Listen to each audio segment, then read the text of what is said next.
Hari ini kita akan berbicara tentang satu tokoh lagi yang tidak kalah penting. Walaupun di dalam Alkitab itu dia diceritakan dan dia ditulis sangat sedikit sekali.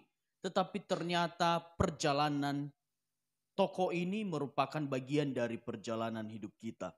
Nah, Bapak Ibu, satu pertanyaan yang harus kita jawab yang tertera di depannya itu, siapa orang yang dibebaskan walaupun berbuat kejahatan? Siapa? Barabas. Kita akan belajar tentang Barabas, penjahat yang bebas. Bapak Ibu Saudara, siapakah Barabas? Nah, Barabas ini adalah seorang pemberontak nasionalis. Ia tertangkap dalam suatu pemberontakan. Barabas digambarkan oleh Alkitab sebagai seorang narapidana atau tahanan politis Romawi yang memberontak dengan melakukan pembunuhan dan pencurian pada zaman pemerintahan Pontius Pilatus. Bapak Ibu Saudara, apa sih arti Barabas? Siapa sih Barabas itu sebenarnya?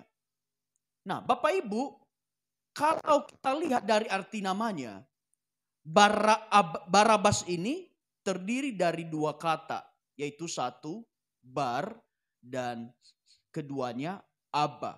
Yang artinya Barabas itu sebenarnya adalah anak Bapa. Nah, kita tahu Bapak Ibu Saudara, Tuhan Yesus Kristus juga disebut apa? Anak Bapa. Jadi Bapak Ibu bisa lihat di kedua ini, di ayat Matius 27 ayat 17 dikatakan begini. Karena mereka sudah berkumpul di sana, Pilatus berkata kepada mereka, siapa yang kamu kehendaki supaya ku bebaskan bagimu, Yesus Barabas atau Yesus yang disebut Kristus. Jadi Bapak Ibu Saudara, ada dua anak Bapa. Ada Barabas, ada Yesus Barabas, dan ada Yesus Kristus. Yesus Barabas ini adalah pendosa. Yesus Barabas ini adalah orang yang dipenuhi dengan kejahatan. Sedangkan Yesus Kristus adalah anak Bapa yang tidak berdosa, yang tidak bercacat celah, yang tidak berbuat kesalahan dalam hidupnya. Jadi Pontius Pilatus mengatakan gini, yang mau dibebaskan kamu maunya Yesus Kristus atau Yesus Barabas. Nah, Bapak Ibu Saudara, kita kembali ke slide sebelumnya.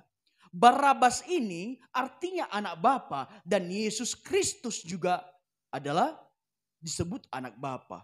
Nah, Bapak Ibu Saudara, walaupun di Alkitab cukup sedikit dibahas mengenai Barabas, tetapi ternyata Barabas ini menggambarkan kepada kita tentang pembebasan manusia dari hukuman dosa. Dari Barabas yang penuh dosa, dibebaskan menjadi tidak bersalah dan kesalahannya ditanggung oleh siapa? Yesus Kristus. Nah, Bapak Ibu Saudara, coba kita pikirkan, apakah Barabas ini tidak menggambarkan tentang jati diri kita? Beranikah Bapak Ibu Saudara berkata bahwa Barabas itu adalah saya? Saya mau tanya di tempat ini, siapa yang emosi ketika menonton film dan Barabas bebas sedangkan Yesus dihukum? Siapa yang merasa emosi? Ayo. Oke. Bapak Ibu Saudara, kita sangat emosional pada saat itu. Ketika kita melihat di tayangan film, Pilatus memberikan pilihan, mau bebaskan Barabas atau Yesus? Imam dan orang banyak mengatakan bebaskan Barabas. Di situ sontak kita emosi, sontak gak terima karena kita tahu bahwa Yesus Kristus tidak bersalah. Tetapi sedangkan Barabas yang layak dihukum dibebaskan karena kesalahannya ditimpakan kepada Tuhan Yesus Kristus. Tetapi saya mau katakan kepada Bapak Ibu Saudara, tadi saya tanya emosi mendengar melihat Barabas. Tetapi saya mau katakan, siapakah Barabas ini? Bukankah Barabas ini juga adalah kita yang penuh dosa, penuh salah, tetapi dibebaskan dari hukuman karena Tuhan Yesus sudah menanggung kesalahan kita. Jadi Bapak Ibu Saudara, kalau Anda melihat Barabas di film, bayangkan dirimu, Barabas itu adalah kamu dan saya. Yang bebas dari hukuman, yang bebas dari penyaliban, tetapi Kristusilah yang menanggung segala pelanggaran kita. Amin. Nah, pertanyaannya Bapak Ibu Saudara, masihkah kita menjadi Barabas sampai saat ini? Atau kita sudah bertobat menjadi pengikut Kristus dan menjadi serupa dengan Yesus Kristus? Ataukah kita masih jadi Yesus Barabas yang selalu melakukan kejahatan, selalu melakukan dosa dan tidak pernah mau bertobat? Satu Bapak Ibu Saudara, sifat Barabas yang pertama, tidak sadar kalau berbuat dosa. Kenapa orang bisa berbuat dosa? Karena satu, dia nggak sadar kalau apa yang dilakukannya itu dosa. Roma 7 ayat 18-19. Kita baca 2-3 ya. Sebab aku tahu bahwa di dalam aku, yaitu di dalam aku sebagai manusia, tidak ada sesuatu yang baik, sebab kehendak memang ada di dalam aku. Tetapi bukan hal yang berbuat apa yang baik. Sebab bukan apa yang, yaitu yang baik yang aku perbuat, melainkan apa yang tidak aku kehendaki, yaitu yang jahat yang aku perbuat. Bapak Ibu Saudara, tubuh manusia ini kalau tidak bertobat, maka keinginannya adalah berbuat dosa. Boleh Bapak Ibu tes anak-anak Bapak Ibu, ajarkan yang baik-baik. Ajarinya susah. Tetapi coba anak Bapak Ibu Saudara, baru keluar rumah sebentar, temannya udah main lempar-lempar, dia pulang ke rumah main lempar-lempar. Di rumah anak Bapak Ibu diajarkan dengan susah payah untuk berkata-kata yang baik. Tetapi sebentar saja anak Anda keluar dari rumah, bergaul dengan anak-anak komplek, anak-anak tetangga, maka dia pulang membawa kata-kata kebun binatang dengan cepat. Jadi Bapak Ibu Saudara, di dalam manusia sudah terekam, sudah ada keinginan dosa yang kalau tidak bertobat maka tidak akan pernah berubah, tetap akan melakukan dosa. Maka yang terjadi adalah walaupun manusia melakukan dosa, tetapi dia tidak sadar kalau itu dosa. Kenapa orang terus berbuat dosa tetapi merasa dia tidak berbuat dosa? Bapak Ibu Saudara yang sudah bertobat di dalam Kristus, kalau Bapak Ibu melakukan satu dosa, pasti ada rasa tidak enak di sini. Amin. Kalau kita melakukan kesalahan, pasti ada rasa nggak nyaman.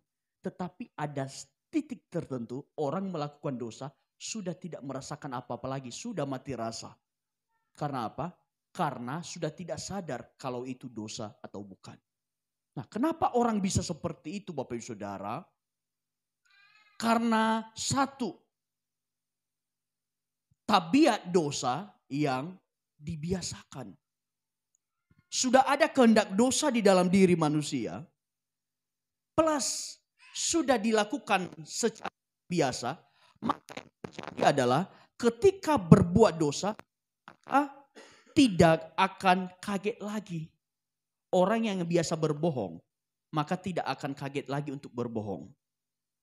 Tetapi orang yang tidak pernah berbohong akan merasa tidak enak kalau berbohong. Kedua, kenapa orang tidak sadar kalau dia berbuat dosa? Karena ada dosa karena budaya turun-temurun. Bapak Ibu Saudara, ada kebiasaan dalam keluarga yang dibawa-bawa keluar yang tanpa sadar itu sebenarnya salah dan tidak benar, tetapi tetap dilakukan. Karena apa? Sudah biasa dilakukan di rumah. Kalau di rumah kita sudah pandai berbohong, maka di luar pun kita akan pandai berbohong. Kalau di rumah kita suka ngambil barang tanpa izin, kita suka ngambil barang tanpa permisi, maka di luar pun kita biasakan. Udah biasa saya di rumah ngambil barang tanpa izin. Dan banyak kebiasaan-kebiasaan lain yang sudah dibiasakan, akhirnya merasa itu tidak dosa. Karena sudah dibiasakan. Dan ketiga, dosa karena terpengaruh. Makanya kita perlu memperhatikan lingkungan sekitar kita. Di mana kita berada. Karena apa? Karena lingkungan kita akan menyeret kita ke sesuatu yang baik atau sesuatu yang jahat. Kalau kita ada di lingkungan orang penggosip, lama-lama juga kita akan jadi penggosip juga. Dan kemudian Bapak Ibu Saudara, kenapa orang tidak sadar kalau berbuat dosa? Karena merasa hidupnya benar. Bapak Ibu Saudara, saya mau katakan kepada Bapak Ibu, kita ini orang Kristen yang hidupnya semakin diperbarui dari sehari ke sehari. Di sini nggak ada yang hidupnya udah sempurna, amin. Di sini nggak ada yang hidupnya udah nggak bercacat celah. Salah satu yang dikecam Tuhan dari imam-imam adalah merasa hidup mereka sudah benar. Bapak Ibu Saudara, jangan merasa diri kita ini paling benar. Jangan merasa diri kita paling kudus dari orang lain. Jangan merasa diri kita paling dari orang lain. Tetapi kita harus punya kerendahan hati bahwa kita adalah orang-orang yang semakin diproses semakin indah di hadapan Tuhan. Jangan sampai kita merasa diri kita lebih benar dari orang lain. Dan kita merasa lebih taat agama dari orang lain. Tahukah Bapak Ibu Saudara, saat kita berpikir hidup kita lebih benar dari orang lain. Dan kita merendahkan orang lain. Bukankah itu juga dosa di hadapan Tuhan? Kita menganggap rendah orang lain. Dan dikatakan dalam firman Tuhan, Allah menentang orang congkak. Dan mengasihani orang rendah hati. Sifat Barabas yang kedua adalah bangga berbuat dosa.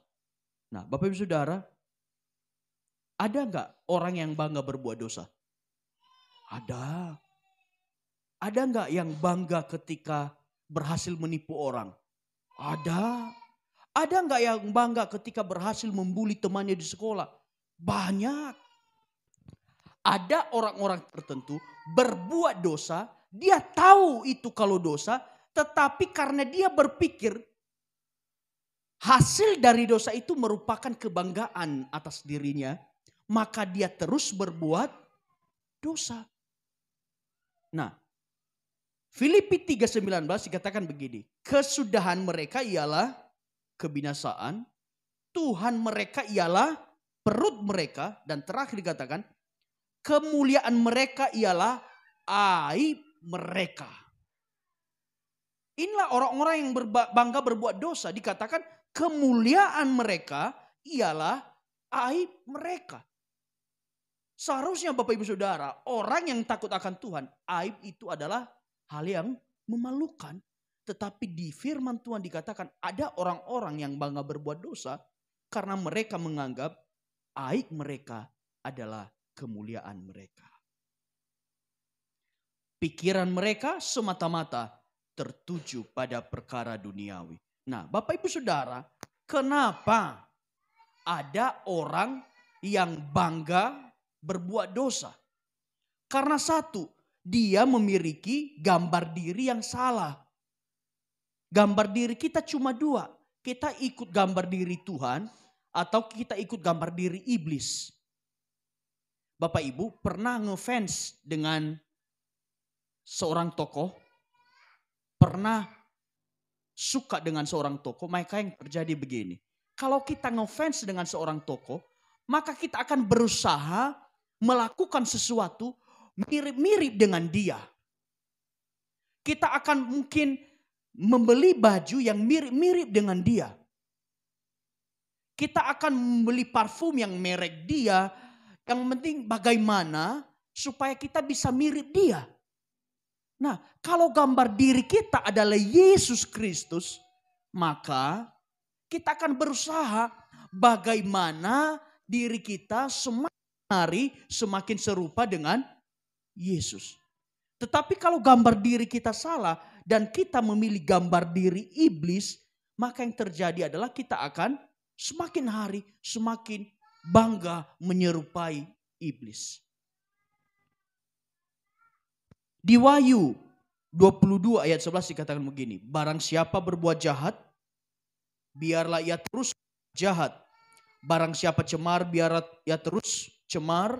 Dan barang siapa benar, biarlah ia terus berbuat kebenaran. Barang siapa yang kudus, biarlah ia terus menguduskan dirinya.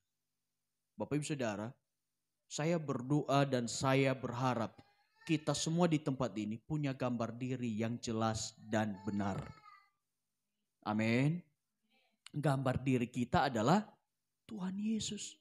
Ada orang yang bangga berbuat dosa karena salah pergaulan. Katakan kiri kanan, jangan salah pergaulan.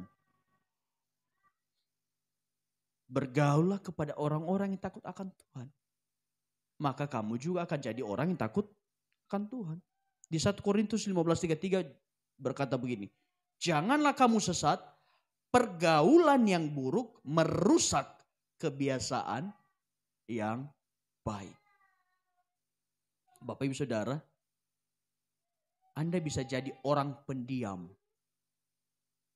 Tapi kalau suatu saat Anda berada di lingkungan penggosip, bisa jadi Anda berubah menjadi penggosip. Kalau Anda pribadi yang suka ke gereja, tetapi Anda berada di lingkungan orang yang tidak suka ke gereja, lama-lama Anda juga tidak akan suka ke gereja. Jadi Bapak Ibu Saudara, jangan sampai engkau salah pergaulan. Kalau Bapak Ibu di tempat ini bergaul dengan orang-orang yang suka baca firman, meskipun Anda tidak suka baca firman, tetapi lama-kelamaan Anda suka baca firman. Kalau Anda bergaul dengan orang-orang yang suka menyembah Tuhan, biarpun kita gak suka menyembah Tuhan, tetapi lama-kelamaan kita akan suka menyembah Tuhan. Tetapi biarpun Anda tidak merokok, tetapi teman main Anda 100% adalah perokok, maka lama-kelamaan Anda akan merokok. Saya tahu ketika Pak Aris berusaha berhenti merokok, banyak sekali godaan. Dibilang masa banyak tato tapi gak mau merokok. Masa muka preman hati Hello Kitty. Biasanya ada perkataan-perkataan seperti itu. Makanya jaga pergaulan.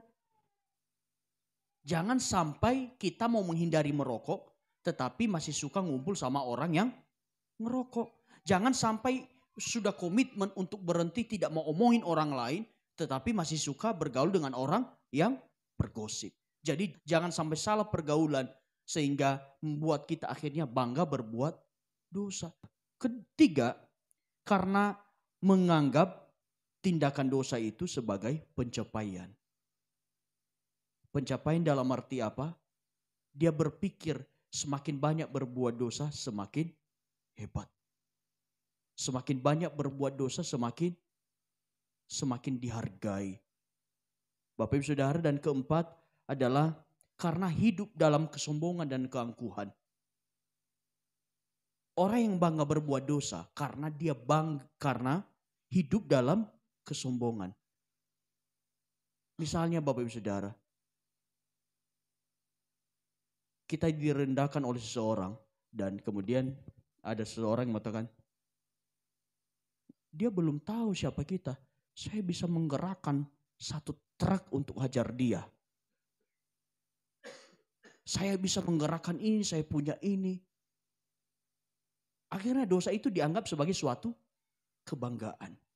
Yang ketiga, orang yang sedang berjuang melawan dosa. Yang lagi berjuang melawan dosa, katakan amin. Tapi saya mau katakan kepada Bapak Ibu hari ini, kita tidak memulai perjuangan kita untuk melawan dosa, tapi kita memulai perjuangan kita dari kemenangan Tuhan atas dosa. Disitulah kita memulai hidup kita kalau kita terima Tuhan Yesus Kristus. Nah, Roma 7:20 dikatakan begini. Jadi aku berbuat apa yang tidak aku kehendaki. Maka bukan lagi aku yang memperbuatnya, tetapi dosa yang diam di dalam aku. Kita lagi berjuang nih. Kita mau berkata gak mau berbohong lagi. Gak mau marah-marah lagi. Tapi gimana?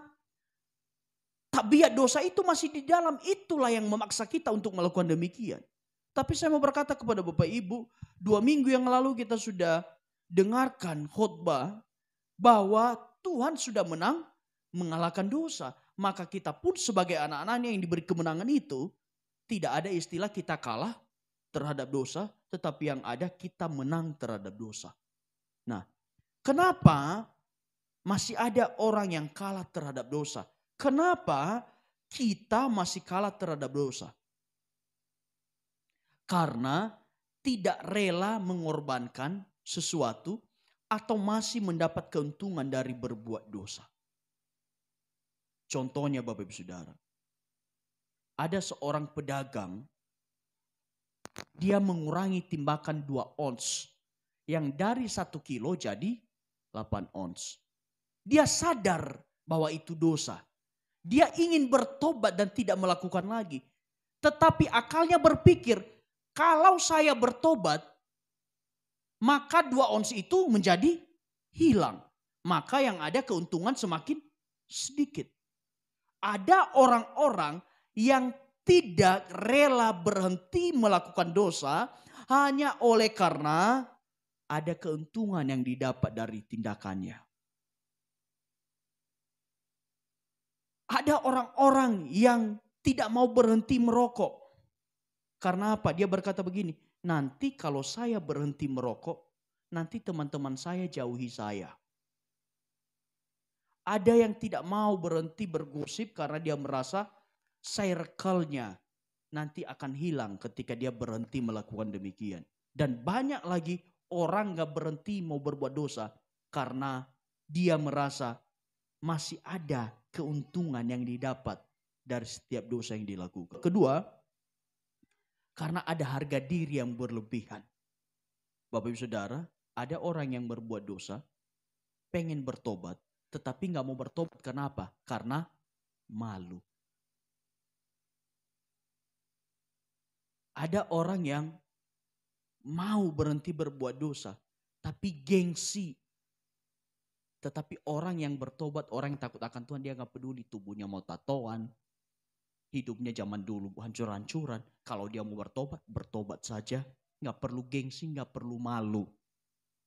Ada orang yang tidak pernah menang melawan dosa karena merasa terlambat untuk bertobat. Pernah gak Bapak Ibu menemui orang seperti ini? Dia berkata, udah terlambat untuk bertobat, udah pastilah saya ini penghuni neraka. Tapi saya mau katakan kepada Bapak Ibu, kalau Tuhan menggerakkan engkau bertobat, bertobatlah karena tidak ada kata terlambat untuk bertobat. Apakah kita masih mau seperti Barabas yang tidak pernah mau bertobat? Atau kita mau hidup seturut kehendak Bapa? Kita jangan ikut lagi Yesus Barabas, tetapi marilah kita ikut, kita hidup seturut Yesus Kristus. Amin. Kita baca lagi ayat ini Bapak Ibu Saudara sebagai ayat penutup. Roma 6:22 kita baca sama-sama yuk. 3, 2 ya. Tetapi sekarang setelah kamu dimerdekakan dari dosa dan setelah kamu menjadi hamba Allah, kamu beroleh buah yang membawa kamu kepada pengudusan dan sebagai kesudahannya ialah hidup kekal. 1 Petrus 1:18-19. Sebab kamu tahu bahwa kamu telah ditebus dari cara hidup yang sia-sia yang kamu warisi dari nenek moyangmu. Itu bukan dengan barang fana, bukan pula dengan perak atau emas, melainkan dengan darah yang mahal, yaitu darah Kristus yang sama seperti darah anak domba yang tak bernoda dan tak bercacat.